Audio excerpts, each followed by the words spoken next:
بسم اللہ الرحمن الرحیم۔ اعتکاف کے بارے میں انشاءاللہ آج کا موضوع ہے۔ اس میں کل 5 چیزیں بیان ہوں گی۔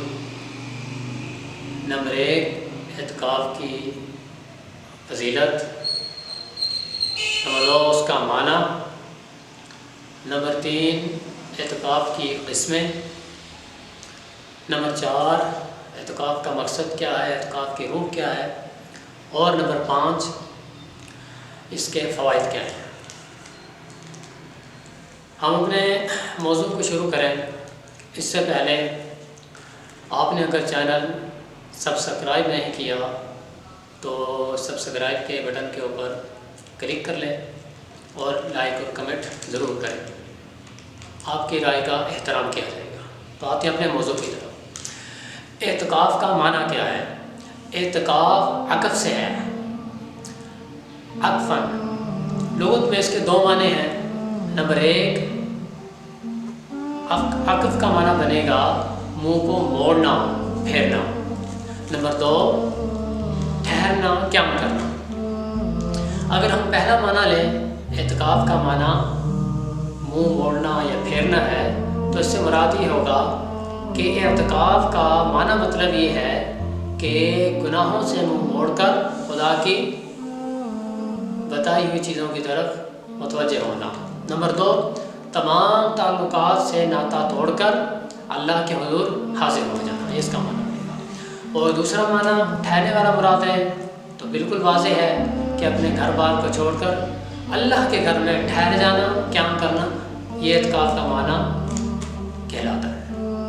تو اعتکاف کا معنی ہوا تمام چیزوں کو چھوڑ کر اللہ کے ہاں قیام کرنا، تمام چیزوں سے منہ موڑ کر اللہ کے گھر ٹھہر جانا، اعتکاف کا معنی ہوا۔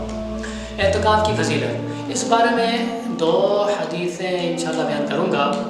پہلی حدیث جس کو امام بہقی رحمۃ اللہ علیہ نے بیان کیا، اور الترغیب والترہیب جلد نمبر 2 کے اندر یہ حدیث مذکور ہے، اور اس کے علاوہ السراج المنیر جلد نمبر 1 میں یہ حدیث بیان کی گئی ہے کہ اعتکاف شہر فی رمضان، کہ رمضان المبارک کے آخری عشرے کا اعتکاف کرنا، اس کا اتنا ثواب ہے کہ حجتین و عمرتین، جیسا کہ انسان 2 حج کرے اور 2 عمرے کرے۔ یعنی کہ اگر انسان رمضان کے آخری 10 دنوں کا اعتکاف کرتا ہے تو اس کے لیے اتنا ثواب ہوگا کہ جتنا انسان 2 حج کرے اس کا ثواب، اور 2 عمرے بھی ساتھ کرے اس کا ثواب۔ ایک حج کا ثواب کتنا ہے آپ کچھ اندازہ کر لیجئے کہ انسان جب صحیح نیت کے ساتھ اور شرائط و آداب کے ساتھ فرائض کی رعایت کرتے ہوئے جب حج ادا کرتا ہے تو اللہ تعالیٰ اس کو گناہوں سے اس طرح پاک کر دیتا ہے جیسے بچہ اپنی پیدائش کے وقت بالکل گناہوں سے پاک اور صاف ہوتا ہے۔ اور دوسری حدیث علامہ بدر الدین عینی،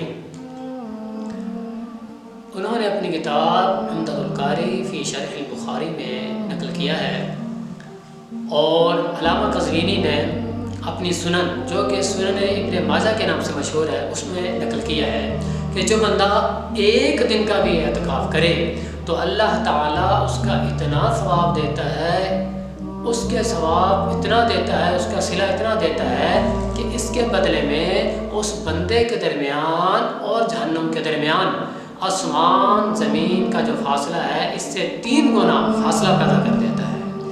گویا کہ وہ انسان جہنم سے اتنا دور ہو جاتا ہے جتنا 3 آسمان اور 3 زمینیں۔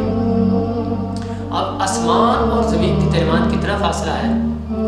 اس درمیانی فاصلے کو علماء قدیم نے، جدید نے، جو پہلے جو علماء فلسفہ اور علماء حکمت تھے انہوں نے اس کو اندازاً بیان کیا ہے کہ اگر انسان اللہ زندگی دے مسلسل 500 سال سفر کرتا رہے تو یہ 500 سال کی جو مسافت ہوگی یہ آسمان زمین کے برابر فاصلے کے برابر کہلائے گی۔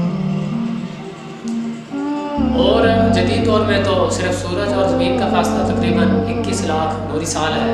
میں علماء قدیم کی بات کر رہا ہوں۔ تو ان کا اگر قول لیں تو 500 سال کی مسافت جو ہے وہ آسمان زمین کا درمیانی فاصلہ بنتا ہے، اور اس کو 3 گنا کر لیں 1500 سال کی مسافت سفر. جو آدمی اگر اللہ تعالیٰ کسی کو 1500 سال زندگی دے، وہ مسلسل سفر کرتا رہے، 1500 سال سفر کرتا رہے، تو اتنے سفر کی دوری جو ہے وہ اللہ تعالیٰ موت کے اور جہنم کے درمیان بڑھا دے گا. صرف ایک دن کے اعتکاف کی اتنی فضیلت ہے. اور اگر اس کو 10 سے ضرب دیں، 10 دن کا جو بندہ اعتکاف کرے صحیح نیت کے ساتھ، اخلاص کے ساتھ، آداب کے ساتھ، شرائط کے ساتھ، تو 1500 کو 10 سے ضرب دیں، یہ بنے گا 15,000، یعنی 150 صدیاں اگر بندہ مسلسل سفر کرتا رہے.